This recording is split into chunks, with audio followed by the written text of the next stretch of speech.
आज का हमारा टॉपिक है सांप्रदायिकता। सांप्रदायिकता का अर्थ।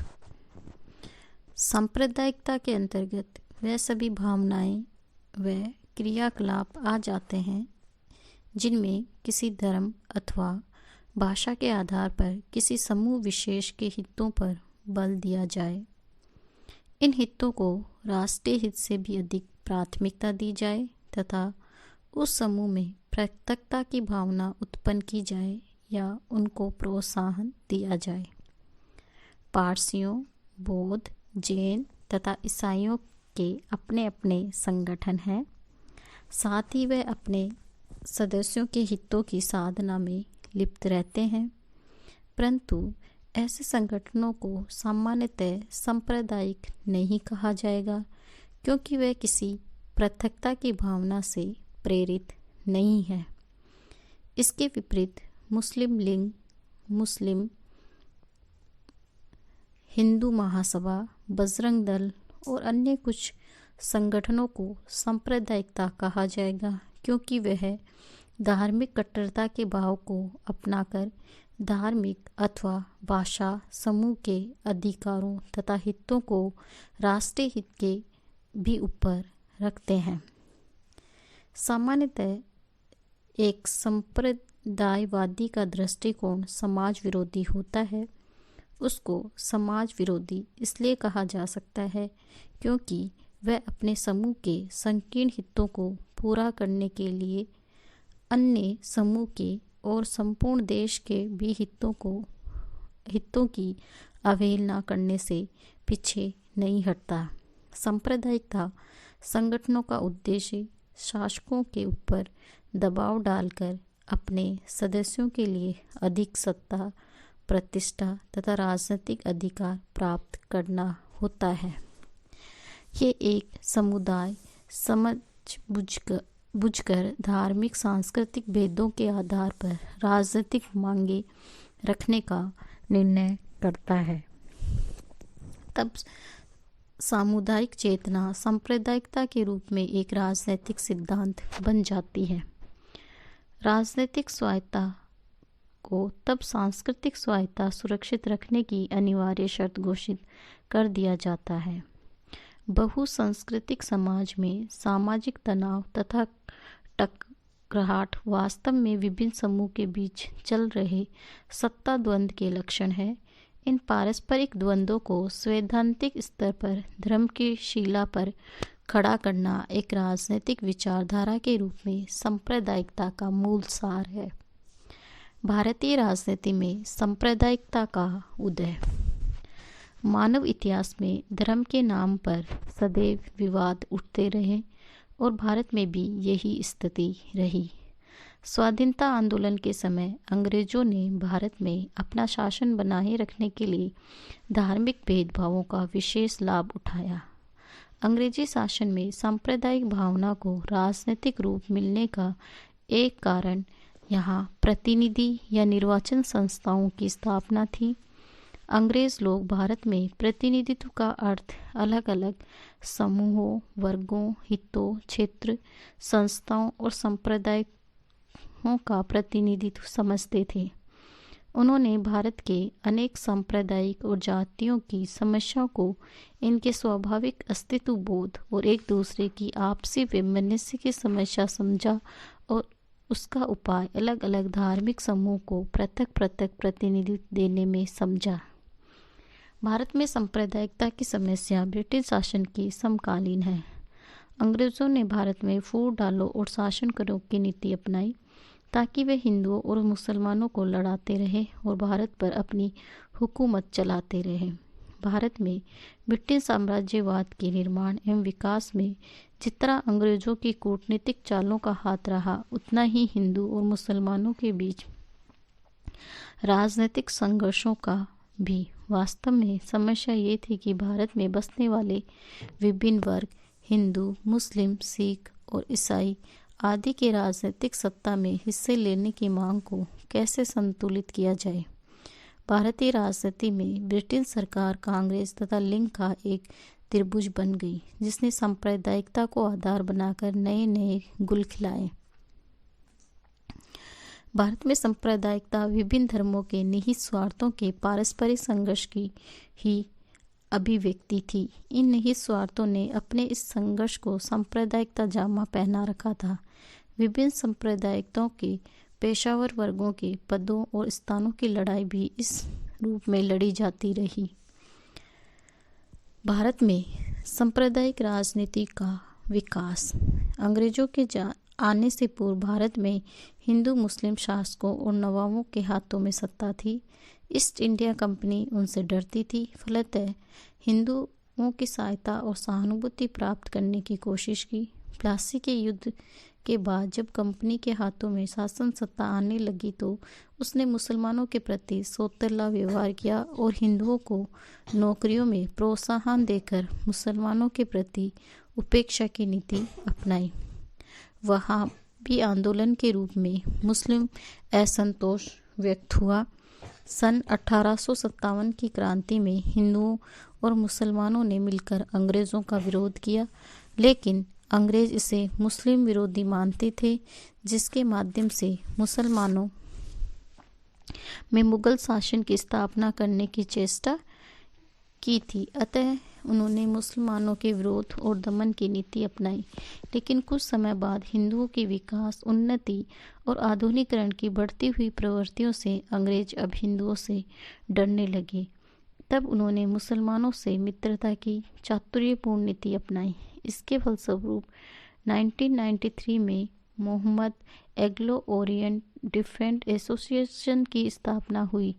मुसलमानों को खुश करने और उनकी राजभक्ति प्राप्त करने के लिए सन 1905 में कर्जन ने बंगाल का विभाजन किया। बंगाल का विभाजन फूट डालो और शासन करो की कुटिल नीति का ही परिणाम था। भारतीय मुसलमानों के राजनीतिक एवं अन्य अधिकारों की रक्षा के नाम पर 1906 में ढाका में ऑल इंडियन मुस्लिम लीग की स्थापना हुई। 1906 में ही लीग ने मुसलमानों को आबादी से अधिक स्थान दिए जाने की मांग की और 1909 के मार्ले मिंटो सुधार में सांप्रदायिक आधार पर पृथक चुनावों की व्यवस्था का समावेश कर दिया गया। 1916 के लखनऊ पैक्ट के अंतर्गत मुसलमानों के लिए प्रतिनिधि संस्था के रूप में लीग का अस्तित्व सांप्रदायिक प्रतिनिधि तथा मुसलमानों के लिए प्रतिनिधित्व में गुरुता के सिद्धांत को स्वीकार कर लिया गया, जो एकदम गलत था। 1919 के एक्ट के सांप्रदायिक निर्वाचन पद्धति को न केवल मुसलमानों के लिए कायम रखा गया, वरन सिखों, यूरोपियन और आंग्ल भारतीय समुदाय के लिए भी इसे अपनाया गया। सन 1932 के बाद जिन्ना सांप्रदायिक राजनीति के नायक और भारतीय राजनीति के खलनायक बन गए। सन 1935 के अधिनियम द्वारा सांप्रदायिक निर्वाचन पद्धति का विस्तार किया गया और सन 1940 में जिन्ना ने द्विराष्ट्र सिद्धांत का प्रतिपादन किया और अंत में 1947 में सांप्रदायिकता के आधार पर भारत का विभाजन हुआ। भारत की संविधान निर्मात्री सभा का शुरू में गठन 1946 प्रांतों की विधान सभाओं के सदस्यों के सांप्रदायिक समूह द्वारा अप्रत्यक्ष रीति से हुआ। सांप्रदायिकता की समस्या के कारण भारत में सांप्रदायिकता के कई तत्व हमें दिखाई देते हैं। स्वाधीनता से पूर्व अंग्रेजों की फूट डालो और राज करो की नीति अपनाई, किंतु देश के विभाजन और राष्ट्रीय सरकार की स्थापना के पश्चात सांप्रदायिकता के कई कारण हैं। पहला, मुसलमानों में पृथकताकरण की भावना। मुसलमानों के एक भाग में पृथकताकरण की भावना आज भी विद्यमान है और वे अपने को राष्ट्रीय धारा में शामिल नहीं कर पाए। अनेक मुस्लिम नेताओं ने स्वाधीनता के बाद इस बात का प्रचार किया कि उन्हें मुख्य राष्ट्रीय प्रवाह में शामिल होने के लिए ऐसे राजनीतिक दलों का सहयोग देना चाहिए जिसका विश्वास धर्मनिरपेक्षता, समाजवाद तथा आर्थिक न्याय में है। परंतु इन विचारों का कोई खास प्रभाव नहीं पड़ा और अनेक मुस्लिम नेताओं और संगठनों ने इस बात का प्रचार किया कि मुस्लिम संप्रदाय के हितों की सुरक्षा के लिए उन्हें राजनीति में एक पृथक इकाई के रूप में भाग लेना चाहिए। मुसलमानों का आर्थिक और शैक्षणिक दृष्टि से पिछड़ापन। ये बात सच है कि अंग्रेजी काल से ही मुस्लिम आर्थिक दृष्टि से पिछड़े हुए रहे। स्वाधीनता के बाद भी उनकी आर्थिक स्थिति सुदृढ़ नहीं हो पाई। शैक्षणिक दृष्टि से पिछड़े होने के कारण सरकारी नौकरियों, व्यापार एवं उद्योग धंधों में उनकी स्थिति नहीं सुधर पाई। आज भी उनका आधुनिकीकरण नहीं हो पाया। इससे उनमें असंतोष बढ़ा और उनका मनोबल भी गिरा। कभी कभी ये असंतोष उग्र रूप लेता है और कभी कभी ये असंतोष हिंसा के रूप में प्रकट हो जाता है। मुस्लिम वर्ग के इस आर्थिक और शैक्षणिक पिछड़ेपन का सबसे प्रमुख कारण यही है कि इस वर्ग में सामान्य विकास की ओर बढ़ने की तीव्र इच्छा जन्म नहीं ले पाई। वस्तुतः मुस्लिम धार्मिक नेताओं ने अपने निहित स्वार्थों के कारण मुसलमानों को शैक्षणिक और आर्थिक विकास की दिशा में आगे नहीं बढ़ने दिया। अब तक जो नेता और जो पार्टियां मुस्लिम राजनीति के केंद्र में रहीं, उन्होंने मुसलमानों को प्रथम कानून और बाबरी मस्जिद जैसे गैर जरूरी और प्रतिगामी मुद्दे और मदरसों तथा महबसी शिक्षा के मकड़ जाल से बाहर निकलने ही नहीं दिया। मदरसों ने मुसलमानों को विशिष्ट पहचान देने की कोशिश में हिंदू मुसलमान के बीच खाई बढ़ने का ही कार्य किया। मदरसों ने मुस्लिम बच्चों में शैक्षणिक संकीर्ण मानसिकता को जन्म देकर उनके बीच आधुनिकता और शिक्षा को फैलने ही नहीं दिया। पाकिस्तानी प्रचार और षड्यंत्र। जब कभी भारत में हिंदू मुस्लिम तनाव की कोई छुटपुट घटना हो भी जाती है तो पाकिस्तान रेडियो तथा समाचार पत्र इसको राजनीतिक तूल देने का प्रयास करते हैं। वे भारत सरकार की आलोचना करते हैं और ऐसी घटनाओं को हिंदुस्तान द्वारा मुसलमानों का जातिवध कहकर पुकारते हैं। पाकिस्तान ऐसा इसलिए करता है जिससे वह सांप्रदायिक भावना को उत्तेजित कर सके। भारत में गरीब और अशिक्षित मुसलमान भी ये मान बैठते हैं कि पाकिस्तान उनके हितों की रक्षा के लिए कह रहा है। 1981 से 93 के वर्षों में तो पाकिस्तान ने हिंदू और सिखों के बीच भी सांप्रदायिक विद्वेष की स्थिति खड़ी करने और बनाए रखने का प्रत्येक संभव प्रयास किया। संकुचित हिंदू राष्ट्रवाद। हिंदू धर्म मूलतः उदारता और सहिष्णुता प्रधान रहा, लेकिन मुस्लिम सांप्रदायिकता की प्रतिक्रिया और चुनावी राजनीति के छल प्रयोगों ने कुछ अंशों में संकुचित हिंदू राष्ट्रवाद की स्थिति को जन्म दे दिया। इस स्थिति से संबंधित कुछ तत्व द्वारा ये कहा जाने लगा कि भारत हिंदुओं का देश है। संकुचित हिंदू राष्ट्रवाद मुस्लिम सांप्रदायिकता और ईसाई सांप्रदायिकता आदि को बढ़ावा देने का ही कार्य किया। सरकार की उदासीनता। सरकार और प्रशासन की उदासीनता के कारण भी कभी कभी सांप्रदायिक दंगे हो जाते हैं। सामान्य सी घटना प्रशासन की असावधानी के कारण कई बार सांप्रदायिक दंगों का रूप ले लेती है। जून 1984 में महाराष्ट्र के भिवंडी और मुंबई में जो सांप्रदायिक दंगे हुए और मई से जुलाई 1987 तक मेरठ में जो सांप्रदायिक तांडव देखा गया और 1993 के प्रारंभ में मुंबई तथा अन्य देशों में सांप्रदायिक उपद्रवों की जो स्थिति बनी, उनका एक प्रमुख कारण प्रशासनिक अक्षमता रहा। मार्च-अप्रैल 2002 में अहमदाबाद तथा गुजरात राज्य के अन्य स्थानों पर लंबे समय तक सांप्रदायिक दंगे की जो स्थिति बनी और दंगों में जो गंभीर रूप लिया, उसका एक कारण प्रशासनिक क्षमता का अभाव अवश्य ही रहा। दलीय राजनीति, गुटिया राजनीति और चुनावी राजनीति।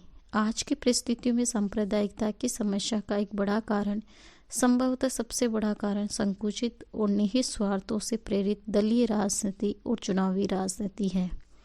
ये तथ्य है कि भारत के विभिन्न राजनीतिक दल और गुट चुनावी राजनीति को दृष्टि में रखते हुए न केवल सांप्रदायिकता को स्वीकार करते वरन उसे उभारने का कार्य भी करते हैं। इन राजनीतिक दलों ने मुस्लिम सांप्रदायिक संगठन मुस्लिम लीग को केरल की राजनीति में गले लगाया और ये कभी हिंदू सांप्रदायिकता को प्रोत्साहन करते और कभी मुस्लिम सांप्रदायिकता को। 1950 से लेकर अब तक जो सांप्रदायिक दंगे हुए, उनमें से अनेक का कारण दलीय राजनीति, गुटिया राजनीतिक और चुनावी राजनीति रहा। बार बार अनियमित रूप से होने वाले चुनाव सांप्रदायिकता के विष को तीव्रतर करने का कार्य ही करते हैं। सभी दंगों का मूल कारण राजनीतिक होता है और ये दंगे अपने स्वार्थों के लिए राजनीतिज्ञों द्वारा ही कराए जाते हैं। आज के लिए इतना ही। धन्यवाद।